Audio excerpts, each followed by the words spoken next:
정인이 사건 이후 학대받는 아동에 대한 지원이 절실하다는 지적이 제기되고 있지만 정작 의료 지원은 거의 이루어지지 않았던 것으로 나타났습니다.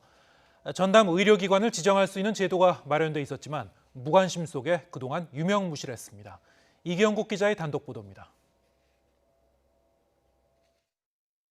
한 여성이 남자아이 머리채를 잡은 채 끌고 나와 바닥에 내팽개칩니다. 흉기를 들고 나와 아이를 위협하기도 합니다. 말을 안 듣는다는 이유로 친엄마가 10살 아들을 학대하는 장면입니다. 이 같은 아동학대 발생 건수는 해마다 수천 건씩 늘어나고 있습니다.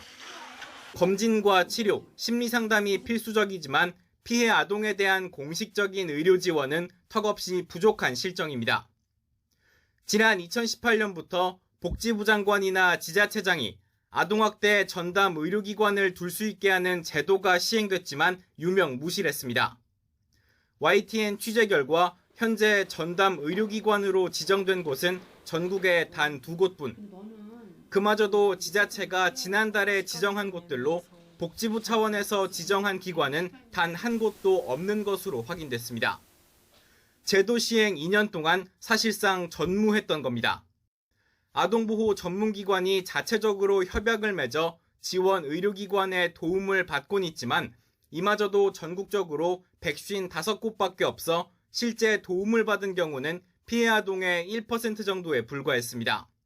이마저도 병원이 아니거나 치과 등 아동학대 관련 전문성과는 거리가 먼 기관까지 포함한 수치입니다. 지역별 학대 아동 전담 의료기관 지정을 의무화하고 정보를 시스템화해야 한다는 지적이 나오는 이유입니다.